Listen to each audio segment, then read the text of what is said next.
350 million साल पहले धरती की दुनिया आज जैसी शांत और परिचित नहीं थी।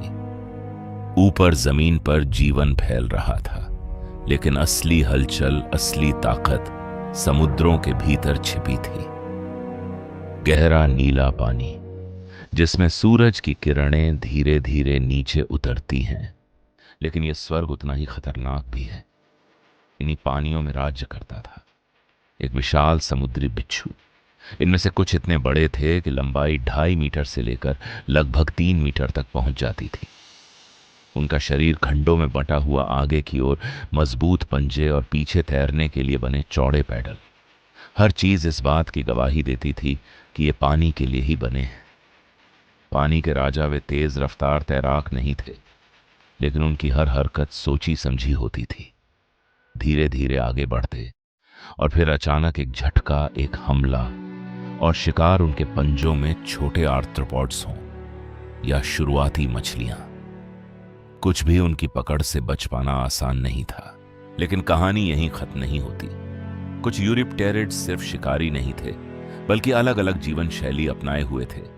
जैसे यूक्लोप्टेरस, हल्का ज्यादा फुर्तीला सक्रिय शिकारी, और फिर उसका भारी भरकम पड़ोसी हिबोप्टेरस।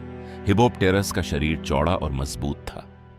लंबाई लगभग 1.5 से 2 मीटर और चौड़ाई 65 सेंटीमीटर तक। यह कोई तेज शिकारी नहीं था। यह समुद्र की तलहटी का जीव था, चुपचाप, स्थिर और धैर्य से भरा हुआ। यह कीचड़ में रेंगता, अपने भारी शरीर को घसीटते हुए अपने आगे के हिस्सों से गांत उलटता और उसमें छिपे छोटे जीवों को ढूंढता। इसके जीवाश्म बताते हैं कि इसकी चाल तेज नहीं, बल्कि भारी और घिसटती हुई थी, जैसे हर कदम एक मेहनत हो। और हां, कभी कभी यह पानी से बाहर भी आता था। कल्पना कीजिए, समुद्र के किनारे गीली रेत पर एक विशाल बख्तरबंद जीव धीरे धीरे घिसटता हुआ, अपने पीछे गहरे निशान छोड़ता हुआ। कोई आवाज नहीं, बस उसका भारी शरीर और रेत पर बनती लकीरें। उस समय के लिए यह एक आम दृश्य हो सकता था, लेकिन आज के इंसान के लिए यह किसी डरावने सपने से कम नहीं।